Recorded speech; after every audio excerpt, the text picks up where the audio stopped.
Doom are you to welcome on previously? Yeah, I rode a boat for the first time today. Like rode a boat. Like as in row. You rode in a boat? No, I've ridden on a boat before. You wrote I about rode a boat. Like I used the oars. This is your first time being a passenger in a boat? I've been a passenger in a boat before. Today, for the first time? This is the first time he's been in a boat and wrote about being in a boat. Oh, it's the first time you wrote about being in a boat. No, like you were writing in your rode journal. a boat. I rode it. I used the oars and rowed myself around. You lost me. You said you rode in a boat, or... Wait. Was there a pod of whales near you? No, but I did crash into the wall a couple of times. There's walls in the ocean? That's weird.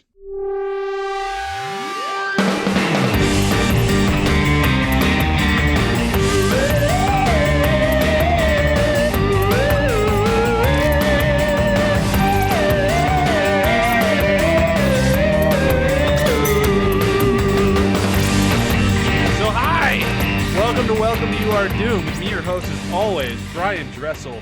With me, as well, for the most part, as always, we have Mr. Graham Hooker Mason. Hello. I had to give somebody Hooker, and it felt like it had to be Graham. Oh my god! Half and half guy. Half and half guy. Oh my god! He took him! He took him! Oh boy. Yeah. She's great. She's a lovely, she's a lovely person. I love Hooker. Hooker is one of my favorite characters in the show. Hooker? I bought it with your money for the blackmail. And a reference that Matt will not understand for a while, we have Cody 2 Dykes. Cody! This is for Cody. Yeah, I have no frame of reference, so I'll just go, don't dig off robot pants. So, don't do it. it. Assuming is an exticle. Nope. No. Oh, no. Oh. Cody 2 is he's a character in season 2, and he's hard to miss that one. Well, Cody 1's in season 1, but Cody 2 next season. And he's a big boy. You'll remember this conversation, Matt, at some point in season 2 and go like, holy fuck. That's Cody 2? And then special guest this week. I just want to call you Negative Noah. Can I just call you Negative Noah? Sure. That's my mom does. Your mom calls you Negative Noah? Oh, yeah. She's a real sweet lady, though. She's very nice. I mean, at least she's nice. Okay, so we'll just call you Negative Noah Mucci. Fair. I'm saying your last name right, correct? Mm-hmm. I usually ask before we record, and this time I didn't, because I'm intelligent. So Mr. Noah Mucci's coming on. Hi, Noah. Hello. So when we were just starting up this show and getting things kind of ready to go, Graham mentioned he had 2 friends. One of them is Jim Funicille. That's all the friends he has. Yep. I have 2. The 2 friends. Yep. Count. Honestly, I was thinking the exact same thing. Yeah. I have the standard 2 friends. Yep. So they were Jim Funicille, who does our notes, and Mr. Negative Noah Mucci, who were like, yeah, we're going to have you on the show every now and then. It's going to be a lot of fun. You're like, yeah, I don't like the show. I'm like, oh, well, that's going to make things significantly more interesting. So, Noah, before we dive into today's episode, how much of Frisky Dingo have you watched? How familiar are you with it? Because I know when we first talked, you said you were vaguely familiar, but you weren't really a big fan of it. So I knew the Adult Swim bumpers, and I think I'd seen like a episode a couple years ago. And now I've seen the first 6 episodes of season 1. Okay. So, yeah. And have your feelings changed from being vaguely familiar to now actually watching the show? Did you warm to it at all, or are we going to try to convince you for the next half hour? Well, it is it turns out I was actually thinking of a different show that I didn't like. This is not the show that I thought I was like adamantly against. So to be fair, this is not Squidbillies. This is nope. So I'm sort of in this side quest at the moment to figure out what show I was thinking of, and am so adamantly against. But yeah, no, first 6 episodes I enjoyed. Like within like the first couple of minutes, I was like, oh yeah, this reminds me a lot of like C-Lab and Archer. It's got a lot of those same type of like strokes in it. And then looked it up, and oh well, there you go. So, but, Yeah. I was going to related go, it's somewhat. funny you should mention those other shows. yeah, exactly. Which Yeah, but this one's got Killer Mike in it. So. I also saw that, which is pretty sweet. Okay, well, perfect. That I'm not going to change your name, Noah, because negative Noah Fair. just kind of rolls off the tongue. That's It's, my character arc, though, is I want to become positive Noah. You know what? I believe in you, I do too. but you have to earn that positive Noah name. Wouldn't be an arc if I didn't. Just be Fair gifted. point. Oh boy. And then So he just became positive Noah. Oh, what was that like? I don't know. Just like it happened. It just sort of like changed. It just he was and then he wasn't. I don't know. It happened off screen. Don't worry about it. Cody too. Doesn't everything happen off screen because it's a podcast? Hey. Fact. Well, but we all have screens in front of us. There we go. So Graham fixed it. And sometimes we upload these episodes to YouTube, and there is an image that people could be looking at, but all of our voices would technically still my be off screen. I really hope it's one of those really shitty ones where it's just a montage. No, it's just Lemon Party. Oh god. See, I really want the image just to be Killface after his little little ventriloquist dummy act thing. Oh yeah, just the just that. Eh? Why aren't you laughing? This is the laugh face. Anyhow, so today's episodes that we are talking about are episodes 5 and 6. They are Kidnapped and Emergency Room.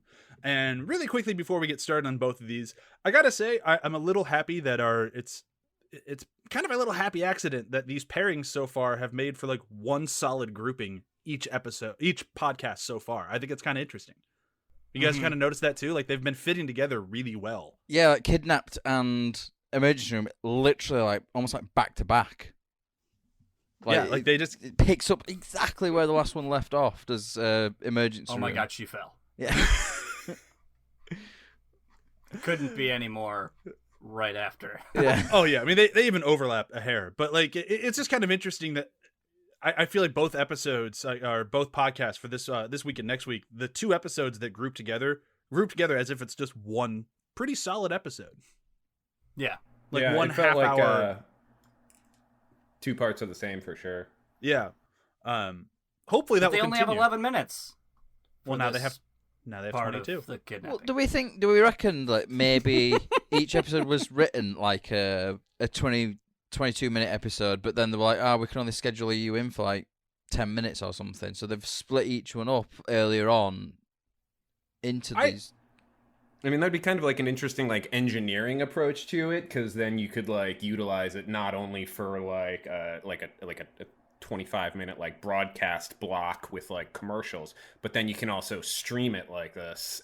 So I mean, that would make sense if I was putting something like this together. It's interesting as far as like Adult Swim, because that was just kind of their I don't want to say marketing ploy, or like their design is everything was 11. Well, not everything, but a lot of things were either 22 minutes or 11. Oh, minutes. is that how it's always been? Because Oh, especially at that time period, a lot of like Metalocalypse was this, Hunger Force was this, C-Lab was this, like almost all their heavy hitters at this period in time were all like 11-minute shows, with the exception of Venture I was gonna say like Venture which Noah Brothers has not seen, but we'll talk about that some other time. Venture Brothers was 2003 as well, wasn't it? So it's like slightly older than this. Yeah, and I think they kind of stuck with that format just because that worked for them. Yeah. And I'm thinking, as far as like an engineering I don't- thing, like what you were saying, Noah, is like I think it just worked as far as the format to where they wouldn't have to break the episodes up in half to have a commercial break right in the middle. But I'm not sure. It's been so long since I've seen these actually airing on TV that I don't remember. When did these come out? 2006 Forever ago? was it? Mid 2000s. Yeah, 2006. First yeah. Dingo, 2006. I thought it was 2008. Got it. Yeah, it was a while back now. Okay. Well then, yeah. Like I said, it's just kind of interesting that these are pairing well, but we should probably start talking about them. So I'm feeling like since Matt, you're the. I'm gonna have Matt do one and Noah do the other one, since you guys are the ones who haven't seen these whole shows. Let's just do a brief synopsis. Sorry, go ahead. You don't want me to do one? You know, a breakdown? No. You don't want me to do Never again. Never again. Oh, come on, we could get Never another again. 4-hour breakdown out of Graham. So Matt can do a breakdown really quick of Kidnapped, and you can just we'll get through that one, and then we'll just talk about Kidnapped for a minute. So Killface is desperate for his $12 billion that he needs to complete the Annihilatrix, and so he decides to, in a sort of like a way of, killing two birds with one stone, to get revenge on Xander Cruz, he decides to kidnap him and get a ransom. But things go not great straight away when he goes to kidnap Xander Cruz and he's not in the office, and it turns out that Xander is actually at Killface's condo, where his son, who was being grounded for not doing well on his algebra test, actually kidnaps him and takes him to the Annihilatrix, where Killface goes as well, with Grace Ryan showing up, and then there's this. And don't forget about Watley. Watley shows up too. Watley shows up. The Extacles show up. The teenager that Grace slept with in the last episode shows up, and then there's a bit of a fight. Her lover. There's a bit of a fight, and Grace ends up hanging by her microphone, and she is sort of like giving out her last news reporter speak, basically, and then, oh my god, she fell. Next week. Oh my god. So this episode, this one starts up, and if you've been listening to our pod so far, you'll notice that we've been doing this as well. We have a previously on that is it's somewhat what happened previously, but also kind of not. And this one kicked that off, and I loved this gag so much throughout the entirety of the show. They don't always do the next week on, which this one also does. But it wasn't just, I loved the way they did it of like, previously on, like, yeah, this is what happened, but we just need to get you up to speed. We're not going to waste too much time with an actually previously on. It's just, the ants got smart, and Xander and Killface are officially enemies now. And we have an episode. And it starts off just like completely out of nowhere. And it's, I love it. Like when we get to favorite quotes and stuff, it just immediately like, what do you mean the ants got smart? Like, I think they've been eating ram. And I mean, that's kind of like the formula to the show that like I've been. It's just it will do the most asinine thing, but you have to take it seriously because now it's a plot point that like they're going to build off of and continue to reference. Yeah. Oh yeah. You just take it in stride. I mean, it was one of those things where like I think it's been so many years since I revisited this show that I did it again. But when I first watched this show, like streaming wise, like I paused the episode and I was like, wait, this is episode 5. Did I miss? Did I skip something? Yeah. Did I skip something? And I've done it, and it just works so well. You're like, wait, what? What do you mean the ants got smart? Because that's the thing with that previous one. There's probably another 10-minute episode in there of those clips. Yep. But they only have 11 minutes for this part kidnapping. of the kidnapping. I fucking love that line. Just the way he looks at the camera as well. It's just so good as well. Damn it, we only have 11 minutes for this part of the kidnapping. Oh man, I honestly think these two episodes that we're covering today, and actually Noah, do you want to do a really quick breakdown of your other one too? I feel like it's gonna be best to talk about these things as a whole as opposed to just one and the other. Yeah, sure. So episode 6 is, I mean, it's pretty much contained to the waiting room of the hospital that they're in, and they're trying to get some just like doctor to take a look at them, who was probably my in all of the episodes that I've seen so far. The doctor is probably my favorite character. I was sad to see him die, but it was also satisfying. It's almost like a bottle episode in that like they can't really get out of this waiting room, but each one of them has this injury they just have a very colorful injury that I feel like I kind of felt like each one was referencing something like from either another show or like something from pop culture, but it all felt like even from like the pipe in Killface's chest. I mean that was that I feel like that was like a nod to an episode of Futurama where there's a pipe in Fry's chest. Yeah. But again, I couldn't put my finger on all of them, but they all felt very intentional to that purpose.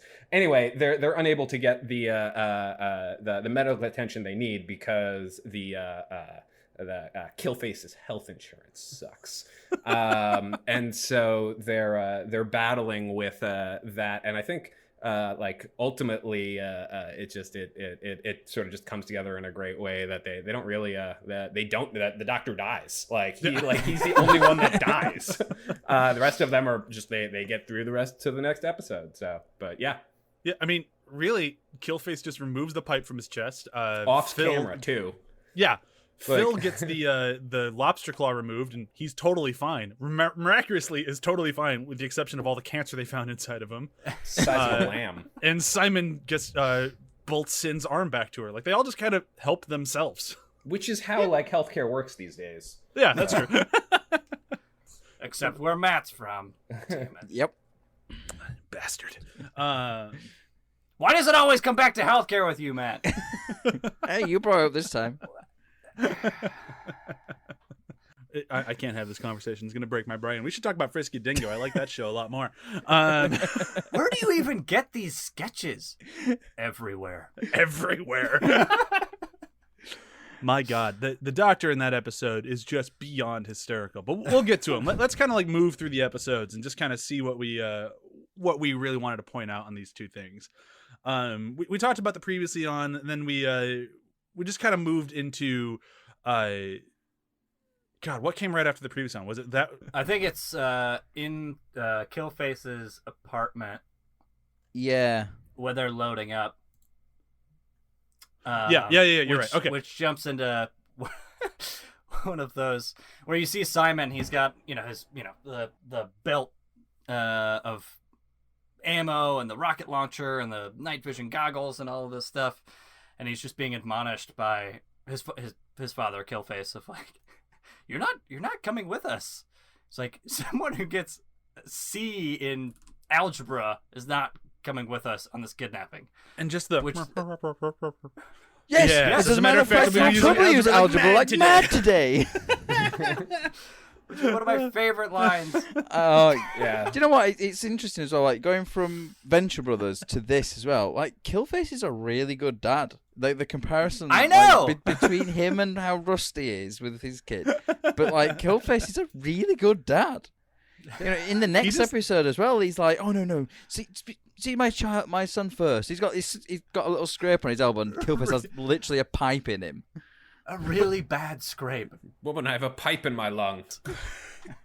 I just love that when Simon pulls off the actual kidnapping, when Killface sees it, he's not mad. He's just like, "Oh, come over here and hug Papa's neck." He's just so proud of his son for being a proactive kidnapper. I mean, he does immediately say after that they're going to go out for a lager. But yeah, still, I mean it's a good father-son moment there. Well, yeah, I mean, a lager, and he gets to watch Cinemax all night, which has multiple masturbation implications. With his dad. Just drunk masturbation with his dad. Anyways, that got real dark. He's a great dad. Yeah, that went from like, "I'm such a good dad" to like, "Whoa, that's dangerous territory." Other things in this episode, as we kind of move through the more of it, this one also introduces the gag. It's only 2 episodes long. It's this episode and the kind of the next episode ish of the ant farm keyboards going in the radioactive waste, and that's a dangerous combination. I love that constant, just like, we're clearly foreshadowing something the whole episode. like it's so blatantly, it's like, no, we're foreshadowing something. Look at it. Look at us do it. Like, we're really happy about it. It's coming. You don't know what it is, though. I'm park the truck here just to see what all the fuss is about. I'll take these back to the attempt. I 'Cause that's a absolutely dangerous love- combination. I just love Watley, like, throughout this entire episode. Hey, a news van! I love news! Wow, I just ran a red light. That's pretty dangerous. I just love I gotta like, be more careful with these these radioactive waste covered ants because that's a dangerous combination. It's the cab driver that's like, somebody just ran a red light. Immediately cut to Watley. Wow, I just ran a red light. But I think that's partially like why this show works so incredibly well is like we mentioned in the first 2 episodes of our show, each episode of this thing is so fucking jam-packed with jokes that like warrants multiple rewatches because while you're laughing about that joke, he's saying another one. Like you're going to miss ones every time. No, I had to watch it these twice. Yeah. So- These 11-minute episodes, I have to pause it, and it takes me at least half an hour to get through them just to write down the quotes. And they're not just jokes, they're all like plot points as well. So it's like if you don't hear them, then it just doesn't add up in later episodes. Because whoa, where did the giant radioactive ants come from? And it's like what gets set up as like a B plot will very quickly pivot to like the A plot. And then so it's like, well, that's now like the point of the episode. Like it's definitely got an interesting dynamic to it in that regard. Like, it's Oh, like yeah, they're and, so like, that- dense, aren't they? Like, you know, like we said, it's 11 minutes an episode, but in that 11 minutes, it's just packed to the gills of like, you know, you could easily make each episode 20 minutes because there's just so much stuff in it. You know, but you just don't get a chance to breathe. Because and it's just like, Noah sort of said, like from point to point to point to point to point, like really super fast, but it doesn't feel like it's speeding through it. It just feels like it's very well paced, but it's one of those things that it just doesn't let up. So for the whole entire 11 minutes. Yeah, it's well paced, but it's also sprinting. Yeah. Yeah. Let's kind of move like beyond that one. We have the obvious just to spend just a hair on it. The best ending, I think, of any episode of this show and almost any TV show is this one. We were joking about it early in the episode, but the timing of the joke at the end of this thing where like the kid shows up and there's an explosion and she's hanging from the microphone and like you can tell it's the end of the episode. You just have Xander, oh God, please fall. And then it cuts to black. Next week on Frisky Dingo, and the shot hasn't changed at all. There's just a broken microphone cord instead of a microphone cord. And just Killface, oh my God, she fell. Yeah, it's pretty good. I mean, it's also like a different experience, like streaming it when you have access to the next episode. Yeah. Like, it kind of made me wish that I'd seen it in like the context of the times where it's like, no, that's it. And then like the next time you see the next episode, it's like that you've had like that break from it to come back from. So it definitely was a really good ending to it. Yeah, I agree. I think playing this week to week, this joke lands a little better because like, oh, that's the cliffhanger is that she fell instead of will she fall? And like, it's a very just kind of clever play on a classic trope of how to end an episode with a literal cliffhanger, except nope, they fall. Yeah, that's pretty literal. But And I love the build-up, too. It's like, this is Grace Ryan with literally her lifeline as her microphone. And, like, she's building it up as super as dramatic as she should and as she would. And then just next week. And then, bam, cut to, oh, my gosh, she fell. Like, so fast. Like, the build-up was so long. Then the end of it was just literally 15 seconds of, oh, my God, she fell. Yeah. I love in the build-up as well. She's even pointing out that it's... the radioactive drums with what looks like super intelligent ants crawling, and Watley's just stood there next to it waving. And it's like, she's, what, 50 stories above it? Like, how At can she, least. what At the looks very like least. ants, and you're like, how the hell?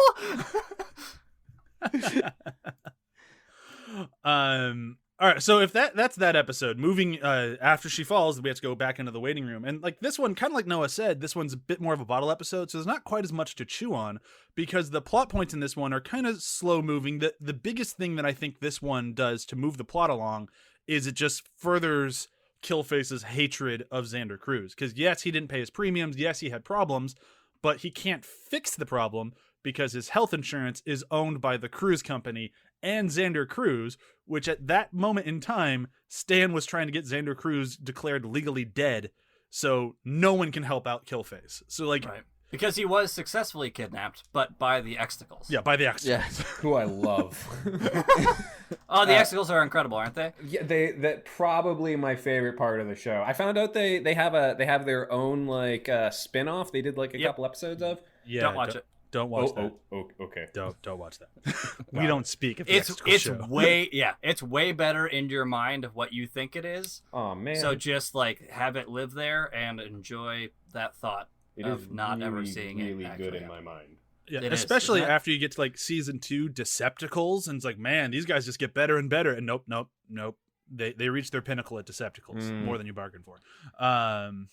Just going to the X-Skills, I one of my favorite bits in that episode is I'm gonna punch him so freaking hard, I'm gonna smash his face in. I'm gonna blow him up. What? What? I love how like distractible they are. Like they have no focus like on anything whatsoever. Like, But I also like that they kind of we have get each to the other's training backs. videos.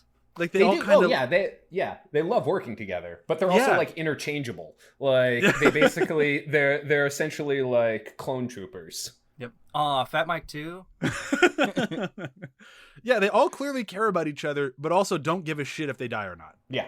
It's they're- such a fun relationship, and it only like that's one of the ones like we mentioned earlier in the show how like Grace Ryan, who we're seeing now, starts her crazy insane journey. Same with Valerie, starts up here soon. Like the X-Skills also kind of have their own like, man, interesting. they go for a trip. Yeah, I mean, and this is reaching very far, a few more episodes, and Brian will only get this reference, and other people who are listening to this who have seen the show will get this reference, but it's like, we don't have time for that. Boosh! We have an whole hour. It's just incredible. So No, exactly when you get there, Noah. When You're right. that I point- don't get it, but that you know, point it sounds that you just amazing. made of like they're so interchangeable, you'll get it fully when you see that episode, and it's a beautiful moment. Who are the butterfly minions in Venture Brothers? They remind me of them. Just- they're, sure. they're Minions, similar I to the think, henchmen. That's Yeah, just they're a just big- or henchmen. Henchmen, yeah. Oh, henchmen, yeah. Minions. Yes, Yeah, yeah, they prefer where they're just minions. almost like faceless. Minions. Well, you know. Sorry, that's one show. Yeah, I know. We could very easily slip into a venture with this podcast. Sorry, Almost like we sorry, had take one. it back. The other thing that we need to spend just a little bit of time, because it's definitely setting up next week's pod, is Grace Ryan and the Doctor. Like we've mentioned how funny the Doctor is, how he's just this completely insane character, but this is the tipping point for Grace Ryan. Like you might have enjoyed or just been severely annoyed by her character the first couple episodes, but this is where she's turning. Like she's starting her journey, and it starts with her and this Doctor and his fucking CGI rendering drawings of what could be happening to her because of her brain. Am I And going just to the die? Setup for that. Not according to these drawings. And you're the queen. But just the setup for it just kills me. Of all right, here's a healthy brain. Oh, thank God. Here's your brain. What? And just the brain with the random ant trails like just going through. Well, not only that, of like, here's a healthy brain, and she goes, "Oh, thank God." He goes, "Yes, praise him." Yeah. Yeah, I have to agree with no. It's a shame this guy doesn't make it through the episode because God damn it, is he funny. Yeah. Although I feel he's- like Graham, correct me if I'm wrong. I feel like he comes back in some form, doesn't he? Or am I just totally dead wrong there? Am I just seeing the show? too many Yeah, I times was just to remember wondering him? that too. I can't bring it to mind. shows like this though, that sometimes that happens. Like you feel like the character comes back because like they recycle the voice actors so much. That's true. Yeah. Like I hear a lot of familiar voices just in the show as a whole that are like obviously like Kate Miller did the voice of her, and she's also Debbie in like C Lab, and so like I was constantly like having to like mentally separate those two characters in in my mind. Yeah, like even if you're a fan of Archer, like I'm not. Xander Cruz and Ray. Okay, well if you were, like those two are like basically the same voice. Or Lucky Yates, who does Krieger on Archer, is one of the X-Skulls on this thing, so he does a bunch of X-Skull voices. So you're right, like that could have something to do with it. Okay, all right, that's where that voice comes from. But yeah, I think you might be right, but at the same time, I for some reason just have this inkling in the back of my head that he will pop up again at some point. Yeah, I could be can't wrong. I mean, remember. I wasn't season like 3. when you said that he died. I'd sort of like that was the first I sort of thought of. Oh, actually, yeah, maybe he's dead because I just thought he just got hit really hard in the head. And starts bleeding profusely from his skull. Yeah, but you know, he- it's a cartoon. Like you know, Grace Ryan could yeah. tell there's ants in the radioactive thing from like 50 stories No, but up. that makes sense though. That makes more. No, the more I thought about it, that makes more sense. I mean, in the next episode of the I think it's the next episode. It might be the next one or the one after. Killface curb stomps the shit out of a guy in his kitchen, and he just breaks a couple of ribs. Like, we don't Yeah, really well, my know. foot hurts, so. So we're even. Fuck, that's a good gag. I like how the entrance to her exam, where she's just yeah, you can stop doing that. Yeah, I don't need you to do that anymore. I didn't ask you to do that. I just love it where like Killface is on the phone and that kid. I'm guessing he's got cancer or something. Comes off with his little thing and he just coughs and Killface just goes, "Cover your mouth." Oh, that You was cannot good. believe the day that I'm having. But like for me, like that when I saw that, it just given the times we're in at the moment now, it was a bit more like, yeah, I kind of see where he's coming from on that as well. Like, cause like you know, now anyone coughs anyway, you look at them going, it's just like you know, what have they got? They're gonna kill me or something like that. Yeah, it was funnier and darker because of the context of our current times, but I Yeah. think Yeah. that joke landed differently when this aired. Still funny. Yeah. Still funny, just, yeah. just way more fucked up now. But they would have still I- done it. Yeah. Oh, absolutely. I think that's kind of everything about these 2 episodes, unless there's anything else, and then we can move on to favorite quotes, which I'm just going to kind of open the floodgates for this one, because I think both of these episodes have such amazing one-liners. If you have more than one, I'll be okay with it, because I definitely skipped over my quote from last episode, because I didn't want to ruin it. Anybody else have any major points from these 2 episodes we need to hit, or should we move into quotes? No. All right, let's move into quotes. I'm going to go first. We're going to start with episode 5, and we'll just say our quotes. Then we'll do episode 6, and we'll say our quotes. Mine for episode 5, because I bring it up way more often than I should, as no one understands the reference. But many times in my life, I will go, "Let's do this!" And no one knows what I'm talking about. But it is one of the funniest fucking moments in that show where they're like, all right, first step we do is, "Let's do this!" The Exegol just falls out of the X-Wing and just dies. First step is distribute rocket boots. Are rocket boots a thing? Do those I feel like they mention them a lot. Well, from this moment on, they're always equipped. This is the only time somebody doesn't have rocket boots on. Which would be the quote for the next episode. Oh, Jet boots rule. Hey, don't step on my quote. You might catch a theme of my quotes. Graham, what's your quote for this episode? I mean, my gosh, they're just so many, and so I'll just Is it do maybe the have first, SpongeBob over and Patrick? like awkward silence. And Patrick, it's like he just remembered the other. He's like trying to think of the characters. He's like, It's like and I could make this joke a little funnier. What was his name again? And Patrick. I'm just gonna go with the first one, which is the previously on. What do you mean the ants got smart? Well, they've been living inside the computer. I think they've been eating RAM. And it's so random, so out of the blue, so just like it makes you stop. And you're like, wait, did I miss an episode? And like, just so shocking, and it's hilarious, and it's like it happens so fast. It's just wonderful. The very intro of it, of previously on Frisky Dingo, and then the close up on an ant roaring like a dinosaur. Just I remember that. I was like, what cut the into. It was like, fuck? what the? Matt, what about you? I've got a couple I want to go. Okay. Like one of them just because of like just how off guard it caught me. Really was just when they're in Killface's condo and Phil's eating the cereal and he goes, "Inside Phil's stomach." And then there's Killface coming back to Simon and he goes, "Yes, as a matter of fact, we'll probably use algebra like mad today." And you just know that Simon just said something like, "Well, I'm not going to use this in my real life at all," or something like that. But like something that we've all said. Yeah, literally, like, when am I going to use this? What do I need algebra for? Like, no, actually. But I think my absolute favourite moment in the whole episode has got to be, damn it, we only have 11 minutes! And then Killface looks to the camera. For this part of the kidnapping? So good. Oh my god. Noah, what about you? This show was like surprisingly quotable. Like Yeah. I felt like the ratio was like way more quotable than like not. I really just found myself loving the line. You're getting pretty for the crab man. Because like it's great in the context of the show, but that's just like a wonderful thing to shout in any context. And Patrick. So let's just move straight in episode 6. I'm sorry for all the quotes that didn't get mentioned from this one.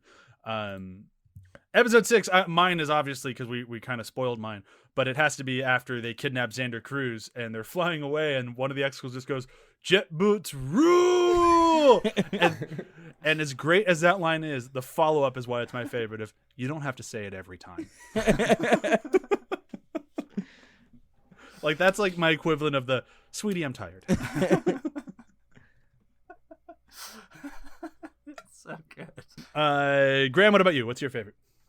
Well, I was trying to find the actual, like, the legit quote, so I'm gonna try not to butcher it. But it was the doctor to to Grace Ryan at this moment. She hasn't become what she will become. But I do have computer generated simulation of what could possibly happen. Where do you even get these? Everywhere. It's like, Just what? the follow-up joke of that one later in the episode of the, "So what's gonna happen?" "Well, I do have computer generated." Stop it! Stop it. Stop it. She's just so fucking fed up with him. Matt, what about you? What was your favorite? I've got 2 as well. Perfect. There's just Phil grappling with the cold reality of death has no pithy rejoinder. It's just the way he says it. I love and hate Phil so much. Yes. And we'll grow to hate him even more. For a minute. And then there's my second one is just who's laughing now, Mr. Cruz? Me. I am laughing. It's just the way he's just so fucking good. Oh my god. Stan just gets better and better. Like, better and better. Stan actually makes it all the way to the never mentioned Exicle show. Like, he sticks around for a while. Oh, wow. Last but not least, Noah. Woman, I have a pipe in my lung. I think that I mean, that's just it's just one of the best for just like I don't know. I think of everything that I will take away from this show having watched, like, I'm gonna remember that line. I like the follow-up too of just fatty. I hope your baby's born dead. Good lord. That's a bit far. I'll take the fatty line. Yeah, Killface doesn't know when to let up. Well, you could just sort of tell Cover that your it's mouth. like it's just frustration that's building, and then he's literally just like taking it out on this one woman who just said watch it because he's knocked over a load of her stuff. Okay, so I think that would kind of bring today's episode to a close. We can say a very quick round of plugs and we'll say goodbye. For my plugs, as always, athpod.com for this and every other show on the ATH Network. Graham, what are you plugging? I'm on another podcast called Venture Brothers, a Venture Brothers podcast. You should check it out. I appreciate the plug, but if you're listening to this show, all you have to do is just keep scrolling down and you'll find it because it's in the same feed. It's Venture Bros, a Venture Brothers podcast. You were on that thing Venture for Bros, years, man. Venture Bros, a Venture Brothers podcast. Years you were on that show. Matt, Venture what are you Bros. plugging? So my writing's Venture not been Bros. all that productive this year. There's been very little output, but I am going to try at some point and do a couple of articles at the very least. I've got a few ideas of some, like, because there's a couple of films that are like 30 years old, which I was thinking I should probably. I feel like it's I should do something about those at least this year if I can't get anything else out. But there's like Hunt for Red October, which is 30 years old this year, so I do want to write something about that at some point because I love that film. How is that 30 years old? Yeah. Right. It's insane, isn't it? And like I watched I'm it only recently 16. and on the 4K Blu-ray, and I was just like, fucking hell, that looks good. Like, is Humble brag.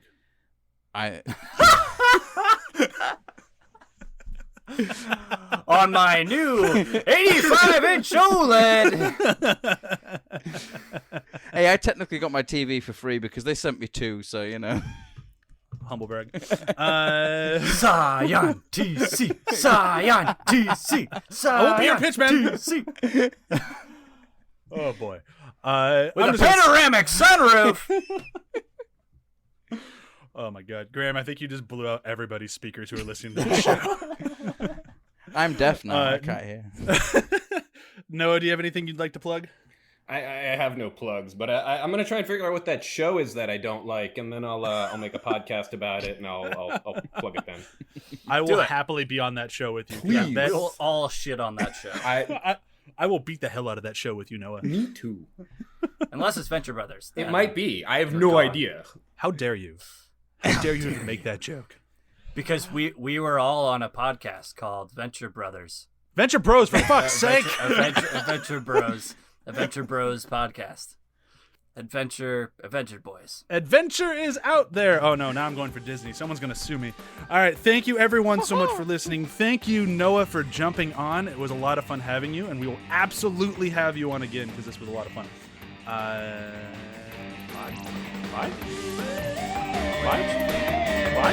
Lovely news, lady.